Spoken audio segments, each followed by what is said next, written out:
Wewe William Ruto, wewe Kasongo, wewe Kaongo, wewe Mashamba, wewe Mwizi, wewe mtu bure. Harambee! Now, ladies and gentlemen, it is one of the stories that has caught the attention of the whole Republic at large. The story is in regards to a certain move and a certain card that has been played by the former Deputy President of the Republic of Kenya, Honorable Gashagua, on matters is impeachment case that is currently at the High Court of Kenya. Gachagua went ahead yesterday to make some certain demand in the High Court if he wins the impeachment case against the state of the Republic of Kenya on what he wants the state to do for him instead of them granting him the position that he held as the Deputy President of the Republic of Kenya before his impeachment. Now, a legal storm is currently brewing after former Deputy President Gashagua launched a fresh court battle demanding full compensation for the terms for his terms on unlawful and political motivated removal from office. Now, in a dramatic turn, Gashagua, who was recently ousted under circumstances he claims violated the constitution, is now seeking full remuneration for the remainder of his term. In documents filed in court, the former second in command accuses the government of orchestrating an illegal dismissal aimed at frustrating his political career and silencing dissent. Initially, Gashagua had moved to court seeking to nullify his ouster and be reinstated into office as the Deputy President of the Republic of Kenya, knowing that the position he held currently is being held by the former Cabinet Secretary of Interior, Professor Abraham Kedora Kedeke.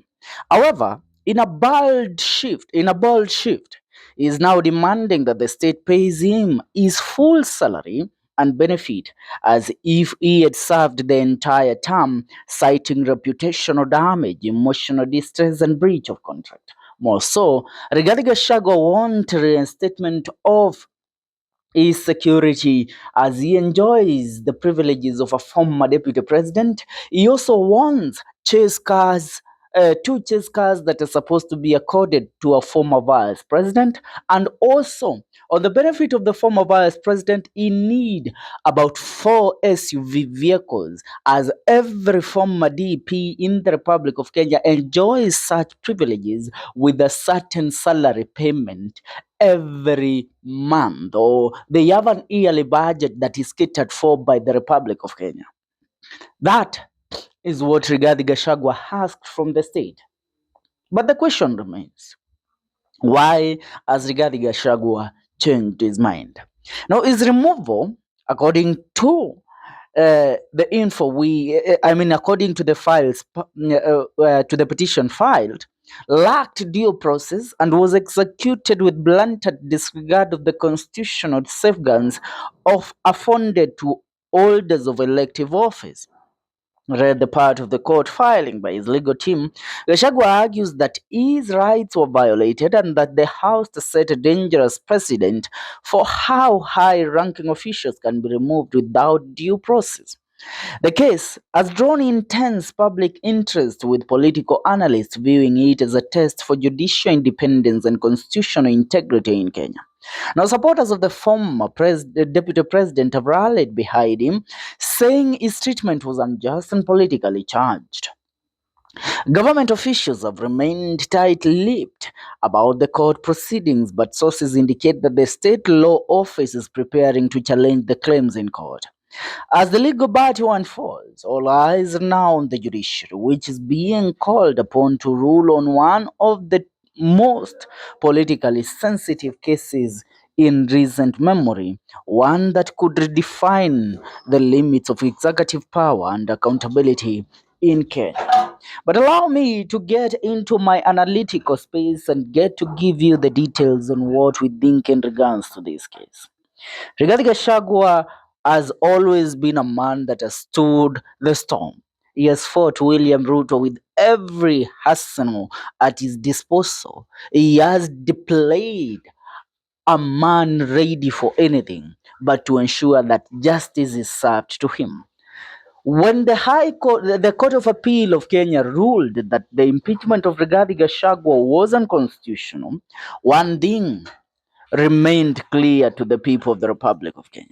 And that is Rigathi Gachagua might actually win this case against the state and go ahead to be reinstated as the Deputy President of the Republic of Kenya.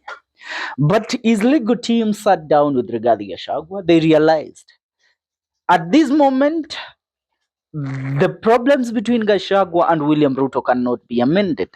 And there is no way that a deputy president and the president can work in an environment that they don't talk to each other, they don't relate in any way, and they cannot be cooked in the same pot. So the best option that they came up with, if Rigathi Gachagua is to win this case, what will Rigathi Gachagua get out of this? Because the position of the deputy president is already held by Kidore Kendeke. So the best thing is to capitalize on the win that Rigathi Gachagua is going to get from the judiciary. And capitalizing on it means that Rigathi Gachagua is going to be paid for every damage that he was costed due to the impeachment case that faced him. And when I say every damage, I don't only mean the privileges that Rigathi Gachagua lost as a deputy president. I also mean Rigathi Gachagua is not only going to enjoy the privileges of a former deputy president, he is going to sue the state for, and also the judiciary, by the way, for violating his constitutional rights, and he is going to sue the Parliament of the Republic of Kenya together with Honorable Mwangi Mutuse and the Senate for defamatory and the assassination, the political assassination of his career that they did for the last 1 year that Rigathi Gachagua has faced this unprecedented move which led to his impeachment. Because allow me to tell you, in a way, the impeachment of Rigathi Gachagua gave him what he wanted in the political arena: the sympathy, the love from the people that he never believed in any way supported him. The love of the people that disrespected him, the love of a community that never saw anything important to him. The impeachment won him that. But the impeachment also ruined his reputation in matters the constitution. So for him to make sure that the state of the Republic of Kenya suffers for what they did to him, he is going to capitalize on that. Now, I dare ask, how much do you think that Rigathi Gachagua is going to be paid as compensation if he wins this case against the Republic? How much? Do you think that these people, Gachagua is going to get a minimum, money less than 5 billion Kenyan shillings? The man has seen an opening. He is going to make sure that this opening opens doors of getting the necessary amount of money, the money that he needs. And another thing, Rigathi Gachagua has launched his own party recently, the DCP party. This party will be the party that, we can all say the truth. It will be the party that will be having the largest number of members of parliament from the Mount Kenya region and more from other parts of the country come the year 2027, because of the rate at which it's growing and the rate at which it's becoming influential. Are we together? But this party also needs to fund itself, and it needs to fund the campaign of removing Ruto from office. One thing that Rigathi Gachagua knows currently, it can never be an option for the opposition to remove the president in the position that he holds come the year 2027. So what he Rigathi Gachagua can do is to make sure that he gathers the necessary resources to support a formidable candidate that Rigathi Gachagua will be able to put in office come the year 2027, and this candidate will be answerable to Rigathi Gachagua no matter what. And how better can he be?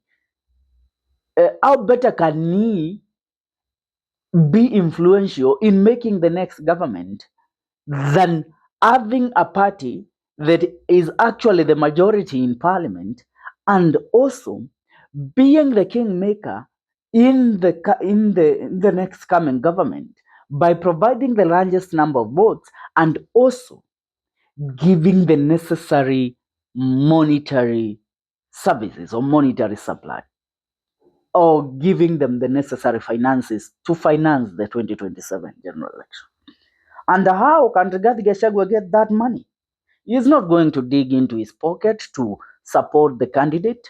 No, he has to be compensated. And the compensation that comes from the government will be the money that will be used in campaigning against William Ruto come the year 2027. Now, what are Kenyans saying in regards to this current move by the former deputy president? Eliud Mududa says, why demand peanuts yet according to your own self, Ruto had earlier offered you 10 billion. When did your mouth ever spew anything that makes sense? Fred Muya says, you want to be reinstated in a government you hate? You're still a kid. Chepsiro Kuriot says, umekosa ya kupeana na kupati huko wa Munyoro. David Kaweri anasema the underlying factors qualify the case. Onesimus Wanjawa anasema courts do not determine salaries but law. The parliament impeached him and that's why he was replaced. Full stop. Huyu apelekwe Mathare. Apollo Nandi anasema the courts have pronounced themselves. He should be paid unless proven otherwise. Zefania Ogero anasema very funny indeed. Gashagua asking the government it doesn't recognize to pay him. Methinks he should forgo and wait until he is elected preso and regularize himself. Wellington Macnan anasema utangoja sana au nyanyako kulipe. Frederick Migiru anasema which office? Watu wana matusi, lakini Gachagua akiwahi kushinda ikesi atapokea donge nono. Ni hayo kwa sasa mtazamaji, subscribe tuungane katika video zetu zijazo. Hii ni The Kenyan Daily Report.